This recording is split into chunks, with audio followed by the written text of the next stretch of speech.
65 लाख मुरब्बा मील का हुक्मरान। कौन कहता है कि टेक्नोलॉजी से जंग जीती, टेक्नोलॉजी से जंग जीती जाती तो कल शाम ये यहूदी और अमेरिका के पालतू कुत्ते मुसलमानों के आगे घुटने टेक के सुलह के लिए हाथ ना बढ़ाते। जंग टेक्नोलॉजी से नहीं जीती जाती, जंग अल्लाह के भरोसे से जीती जाती है। Fauja channel watch on YouTube. बैतुल मुकद्दस के यहूदियों ने कहा कि अगर उमर आ जाएं, तुम्हारे खलीफा आ जाएं, तो हम ये बैतुल मुकद्दस उनको ऐसे ही दे देंगे।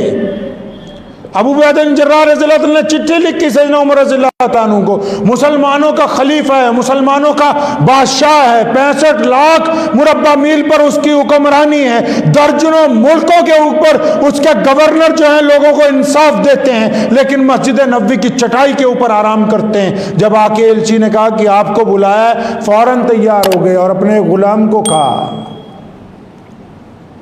आज तो अगर किसी छोटे से पावर वाले बंदे ने आना हो ना तो 5 गाड़ियां आगे, 5 पावर वाले तो छोड़ दो, किसी पीर ने आना हो ना, बाबे ने, तब भी इतना तामझाम तैयार हो जाता कि बाबा जी आ रहे हैं।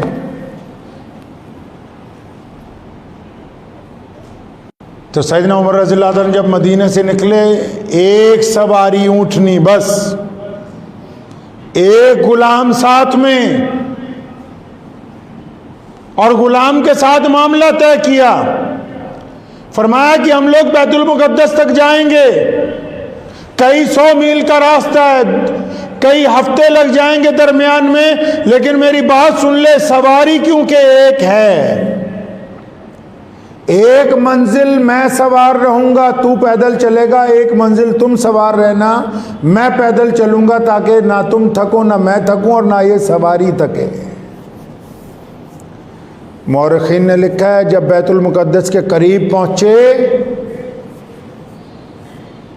मुसलमानों की 5 बड़ी अफवाज ने, जो उस वक्त बैतुल मुकद्दस के आसपास मुल्कों को फतेह कर रही थी, सैयदना उमर रज़ियल्लाहु अन्हु जिस दिन अर्ज़ फ़लस्तीन में दाखिल हुए हैं, मुसलमानों के बड़े जर्नैलों में, जिनमें अबू उबैदा बिन जर्राह हैं, सैयदना खालिद इब्न वलीद रज़ियल्लाहु ताला अन्हु साथ में है, सैयदना साद बिन वक्कास रज़ियल्लाहु ताला अन्हु साथ में है, मसना बिन हारिस जैसे बड़े बड़े उलुल आज़म मुजाहिदीन साथ में, उन्होंने अपने खलीफा को सलामी दी है फ़लस्तीन की सरजमीन पे। और सलामी देने के बाद, दावत के बाद, एक बहुत खूबसूरत घोड़ा सैयदना उमर रज़ियल्लाहु अन्हु को पेश किया। फरमाया, हजरत अब आगे आप इस घोड़े पर बैठ के जाएंगे, क्योंकि आगे दुश्मन करीब है और वो इंतजार में है कि मुसलमानों का खलीफा आ रहा है। खालिद इब्न वलीद रज़ियल्लाहु अन्हु ने कहा कि अमीरुल मोमिनीन, आप ये जो पेबंद लगे हुए कपड़े हैं, अब इनको ना पहने, बेहतरीन लिबास सैयदना उमर रज़ियल्लाहु ताला अन्हु को पहनाया। फरमाया, हजरत अब चलें ताकि दुश्मन को पता हो कि मुसलमानों का खलीफा आ रहा है। सब तारीख दानों ने लिखा है, सैयदना उमर रज़ियल्लाहु ताला अन्हु उस लिबास के साथ जब घोड़े पर बैठे, चंद कदम चले तो कूद के घोड़े से उतरे। फरमाया, खालिद इब्न वलीद, ए अबू उबैदा बिन जर्राह, खुदा की कसम उमर हलाक हो जाएगा अगर हमने अपनी असलियत छोड़ दी, अगर हम अपनी औकात से बाहर आ गए। फौरन उन रेशमी कपड़ों को उतारा, वही पेबंद लगे हुए लिबास पहने, और फिर जब वहां से चलने लगे तो पता लगा कि गुलाम की बारी ऊंटनी पर बैठने की है, अमीरुल मोमिनीन की बारी ऊंटनी को पकड़ के चलने की है।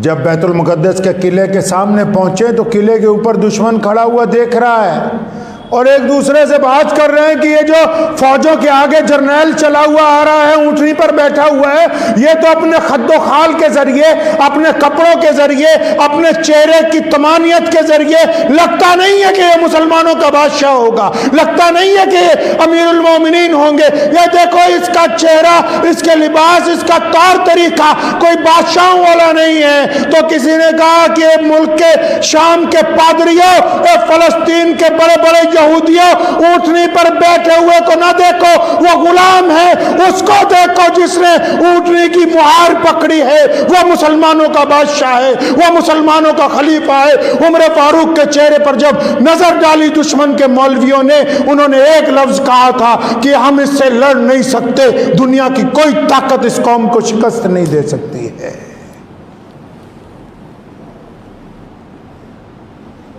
आज सोचते हैं कि अर्ज़ फ़लस्तीन के ऊपर कब्जा कर लेंगे यहूदी। याद नहीं है कि अल-कुदस के बेटे सलाहुद्दीन अय्यूबी ने दोबारा अपनी जिंदगी में करके दिखाया। इंग्लिस्तान का बादशाह, उस वक्त इंग्लिस्तान वाले ज्यादा बड़े गुंडे थे, आज अमेरिका वाले गुंडे बने हुए हैं। उठाओ तो फ्रांस की तारीख, ये फ्रांस वाले बार बार क्यों मुसलमानों के खिलाफ बोलते हैं? फ्रांस ने 5 दफा बैतुल मुकद्दस पे हमला किया। फ्रांस का बादशाह 5 दफा 10-10 लाख फौजी लेकर बैतुल मुकद्दस पर कब्जा करने के लिए बढ़ा। उठाओ तारीख, 5 दफा इनको जमीन दोस्त किया गया, 5 दफा इनको नाकाम लौटाया गया, 5 दफा इनको मिट्टी में मिलाकर सुल्तान सलाहुद्दीन अय्यूबी ने वापस भेजा। इसलिए आज फ्रांस वालों को तकलीफ होती है, वो बार बार हमारे खिलाफ बोलते हैं। सलाहुद्दीन अय्यूबी रहमतुल्लाह अलैह एक बाजार से गुजरे, एक बंदा मेंबर बना रहा था, लकड़ी का बड़ा खूबसूरत बना के दुकान में रखा हुआ था। पढ़ते थे उस दौर में। पूछा भाई ये मेंबर बहुत अच्छा है। अब जैसे हम लोग कहीं बाहर जाएं, आप जाएं, कोई अच्छी चीज़ मस्जिद के लिए मिले तो हम लोग सोचते हैं भी खरीद के ले जाएं, अपनी मस्जिद में लगाएंगे।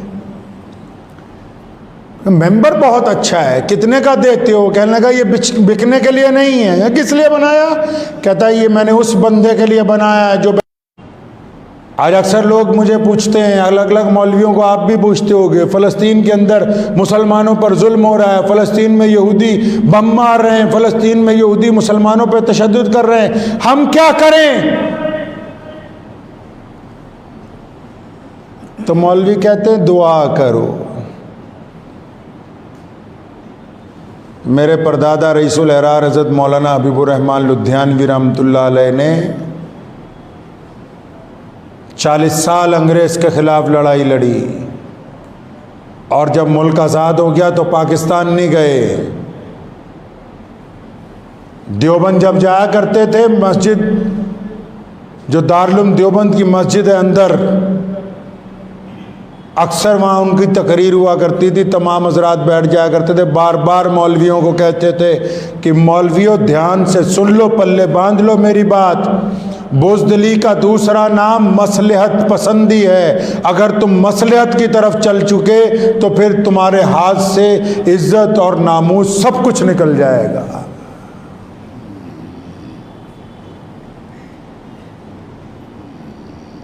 बैतुल मुकद्दस या बैतुल्ला या मस्जिद नबवी, क्या बैतुल्ला को हाथ लगाना बहुत बड़ी बात है?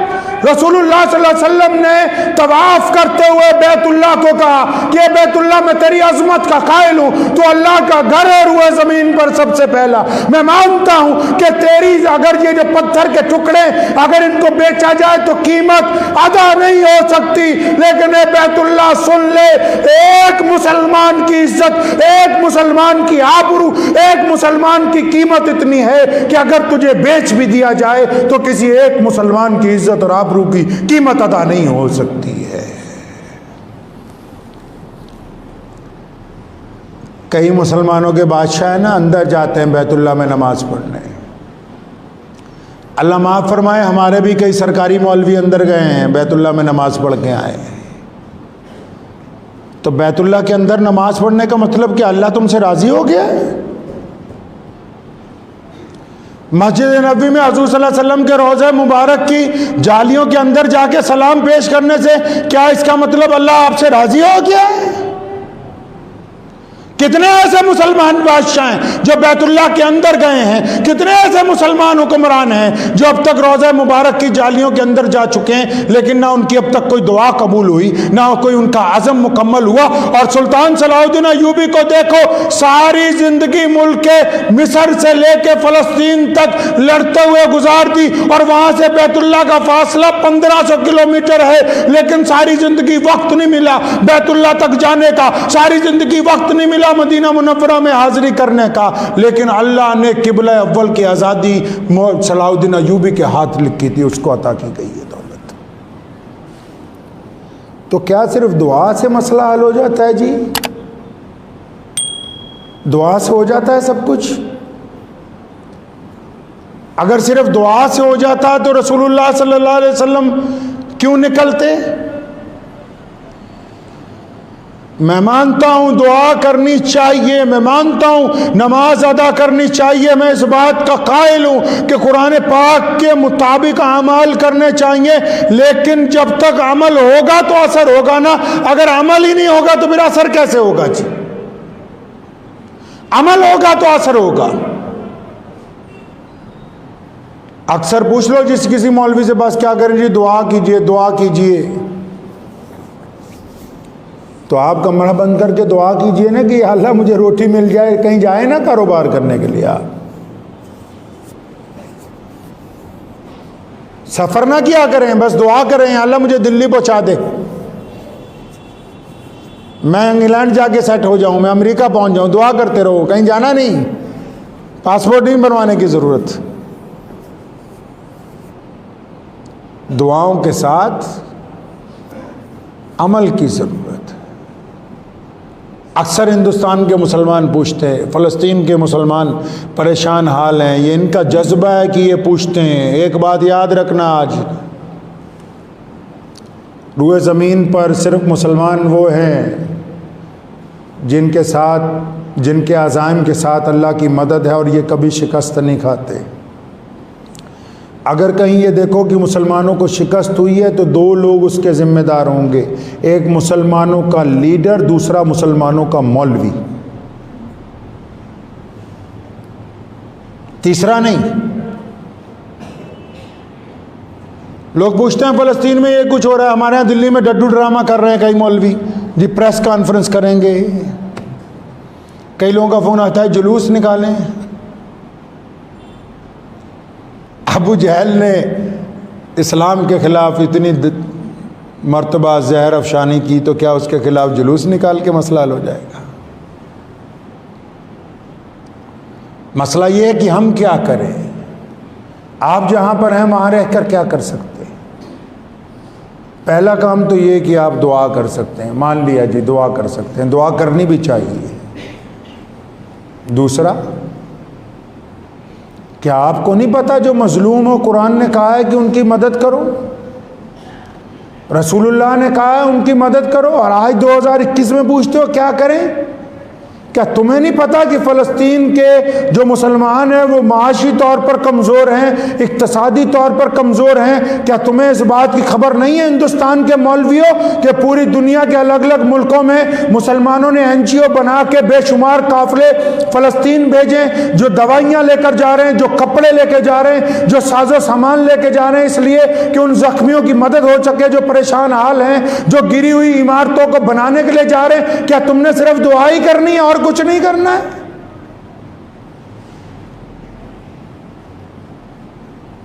क्या हमारे मुल्क में फ़लस्तीन की एम्बेसी नहीं है, उनका अथॉरिटी का एम्बेसडर नहीं रहता कि जिसके पास जाके तुम बोलो कि ये इतने लाख रुपए का चेक है तुम्हारे लिए, ताकि तुम्हारे साथ यहूदी लड़ रहे हैं तो हम पूरी दुनिया के मुसलमान तुम्हारे साथ खड़े हैं?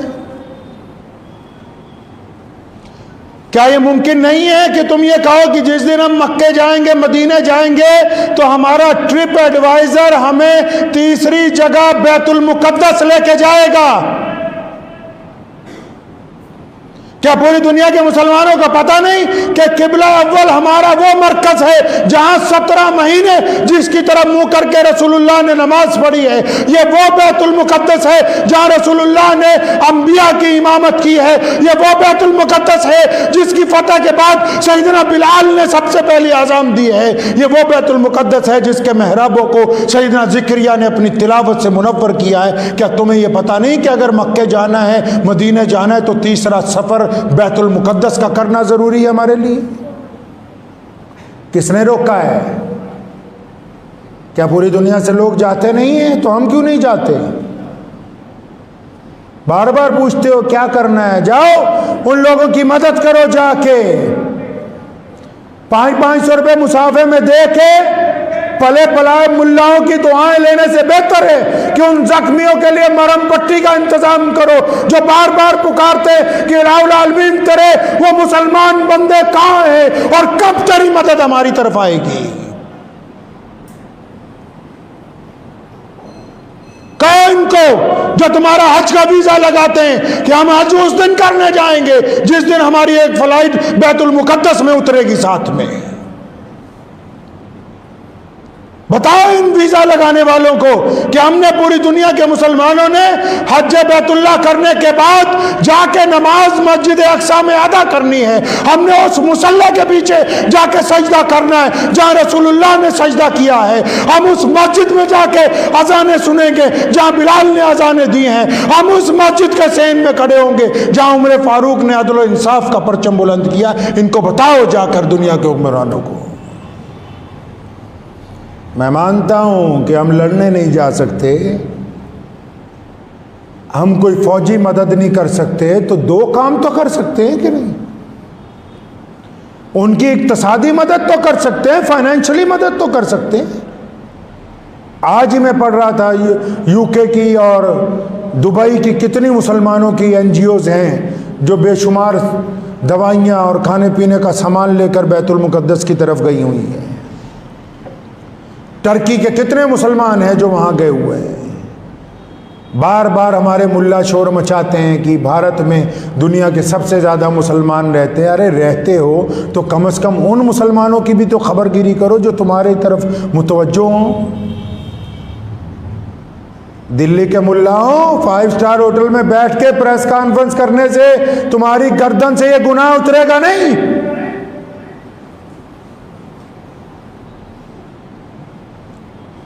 सिर्फ एक कागज का टुकड़ा अखबार को बेचकर बरी नहीं हो सकते हो। रसूलुल्लाह ने फरमाया ईमान वाला वो है, फरमाया जो अब अगर बुराई को देखे तो उसको अपने हाथ से रोके। फरमाया दूसरा दर्जा वो है बुराई को देखे तो अपनी जुबान से रोके। फरमाया तीसरा दर्जा वो है कि अगर बुराई को देखे तो अपने दिल में कम से कम बुरा माने। तो हम तो इन तीनों दर्जों में से किसी में भी नहीं, तीनों में से किसी में भी नहीं आ रहे हैं। आपने क्या सोचा कि फेसबुक और व्हाट्सएप पे मैसेज फॉरवर्ड करके निजात हो जाएगी? और कईयों को तो माशाल्लाह फेसबुक और व्हाट्सएप भी चलाना नहीं आता। इस्लाम के खिलाफ जो बात आई वो भी सबको भेज रहे हैं, इस्लाम के हक में जो आई वो भी भेज रहे हैं। सहाबा किराम का असूल था रसूलुल्लाह के खिलाफ जो बात आती थी उसको डिलीट कर देते थे। पता है तुम्हें? रसूलुल्लाह सल्लल्लाहु अलैहि वसल्लम के दौर में सहाबा किराम जब व्हाट्सएप चलाते थे, हुजूर सल्लल्लाहु अलैहि वसल्लम के खिलाफ जो बात आती थी उसको डिलीट करते थे, उसकी रिपोर्ट करते थे। मतलब अगर किसी गैर मुस्लिम ने नाउज़ुबिल्लाह गंदी बात, बुरी बात रसूलुल्लाह के खिलाफ कही तो जाके शोर मचा के 20 को इकट्ठा होकर नहीं कहा कि ये ऐसा कह रहा है, नहीं, उसको ख़त्म कर दिया, बात का मौजू ही ख़त्म कर दिया, उस गुफ्तगू का वहीं पर एंड। और ये जितने डंगर हैं जो नया नया मोबाइल ख़रीद लेते हैं, जितनी इस्लाम के खिलाफ बातें होंगी अपने ही दोस्तों को भेजेंगे कि और लोगों को बताओ कि नौज़ुबिल्लाह फ़लाँ ने सल्लल्लाहु अलैहि वसल्लम की बेअदबी की है, सबको शेयर करो। अरे बदबख्तो, अपने ज़िम्मे ही गुनाह ले रहे हो। हर चीज़ को चलाने का कोई तरीका होता है, तमीज़ होती है, तहजीब और तमद्दुन होता है, सब भूल गए।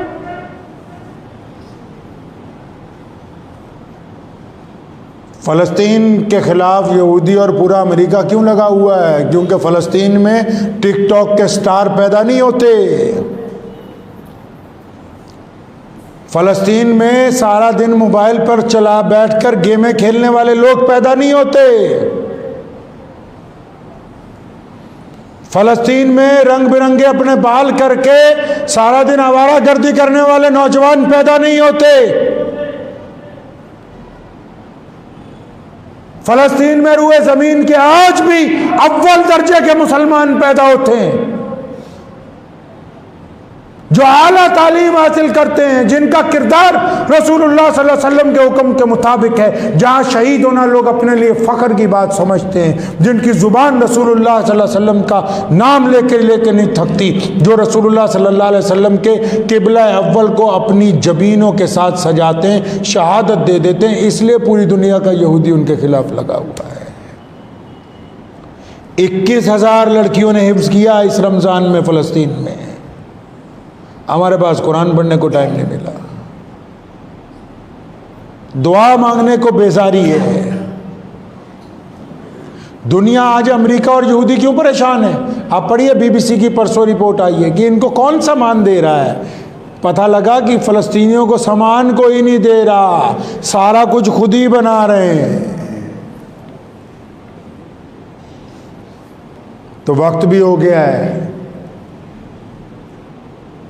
तो मेरी अर्ज़ ये है कि जो लोग चाहते हैं कि फ़लस्तीन के लिए क्या करें, पता कीजिए कि फ़लस्तीन की अथॉरिटी के कौन से अफसरान नई दिल्ली के अंदर कौंसल खाने के अंदर हैं, कौन सी बड़ी NGOs हमारे सूबे के अंदर, हमारे मुल्क के अंदर या इस पूरे बर्रे अजीम के अंदर कौन सी ऐसी NGOs हैं जो ईमानदारी से उनकी मदद कर रही हैं। उनको बोलें कि हम अपना 1 रुपया आपको देना चाहते हैं, उनको दें। और जो लोग हज पे जाते हैं, कोई पाबंदी नहीं है बैतुल मुकद्दस में जाने की। सुने इत्मीनान से बात मेरी, बैतुल मुकद्दस में नमाज पढ़ने के लिए सारा साल कोई पाबंदी नहीं है। मुसलमान शहदा ने अपनी कुर्बानियां दे के उसको सालिम रखा है। ये उसी को तो बंद करने जा रहे थे अभी रमजान से पहले कि दोबारा इतनी बड़ी कुर्बानी देनी पड़ी है। बैतुल मुकद्दस में कोई पाबंदी नहीं पूरी दुनिया के मुसलमानों पर जाने की। जो बंदा हज करने के लिए जा रहा है, औरत जा रही, मर्द जा रहे हैं, उनके साथ बच्चे जा रहे हैं, अगर वो अपना हज का वीज़ा लगवाते हैं, उम्रे का वीज़ा लगवाते हैं, अपने ट्रिप एडवाइज़र को बोलिए कि हमने खाना काबा की ज़ियारत के बाद, हमने रसूलुल्लाह सल्लल्लाहु अलैहि वसल्लम के रोज़े पर हाज़िरी के बाद तीसरी हाज़िरी मस्जिद अक्सा की लगानी है। हमने किबला अव्वल में नमाज अदा करके आनी है। जब रोज़ाना कई लाख मुसलमान पूरी दुनिया से बैतुल मुकद्दस की सरजमीन पर उतरने शुरू होंगे, हालात तब्दील हो जाएंगे। मस्जिद अक्सा इतनी बड़ी है कि एक वक्त में 5.5 लाख मुसल्ले, 5.5 लाख अफराद उस मस्जिद में नमाज अदा करते हैं। और फिर उसके साथ ही उसके दाईं तरफ मस्जिद बुराक, जहाँ से हज़ूर अकरम सल्लल्लाहु अलैहि वसल्लम का बुराक अर्श के लिए गया, वो भी वहीं पर मौजूद है। उसके अलावा मुतअद्दिद बड़ी बड़ी मुसलमानों की यादगारें जो हैं फ़लस्तीन के अंदर मौजूद हैं। तो 2 काम पल्ले बांध लें आप, सिर्फ रोने के साथ कुछ नहीं हो सकता है। कली दुआएं करने से कुछ हासिल नहीं हो सकता। अगर दुआ करनी है तो अल्लाह से कहें, अल्लाह मुझे तौफीक दें कि मैं अपनी नेक कमाई में से फ़लस्तीन के मज़लूम मुसलमानों का हिस्सा निकालूं। मुझे तौफीक दें कि मौला करीम, जब मैं बैतुल्लाह का सफ़र करूँगा, जब मैं रसूलुल्लाह के रोज़े पर हाज़िरी दूँगा, तो बिना बैतुल मुक़द्दस में हाज़िरी लगाए हुए वापस नहीं आऊँगा। अगर हम ये 2 ही काम हिंदुस्तान के मुसलमान करेंगे तो मैं ये समझता हूँ कि किबला अव्वल की आज़ादी की ये जो जंग अल-कुदस के लोग लड़ रहे हैं, किबला अव्वल के लिए जो कुर्बानियाँ फ़लस्तीन की माएँ, बहनें, बेटियाँ, बच्चे, नौजवान दे रहे हैं, तो कल क़यामत के दिन जब वो शहदा आगे चलेंगे तो इंशाअल्लाह ताला इस मुल्क के मुसलमान शर्मिंदा नहीं होंगे इंशाअल्लाह ताला। दुआ कीजिए अल्लाह ताला मुझे भी और आप सबको भी इन बातों के ऊपर अमल करने की तौफ़ीक़ अता फ़रमाए। व आख़िर दावाना अल्हम्दुलिल्लाहि रब्बिल आलमीन।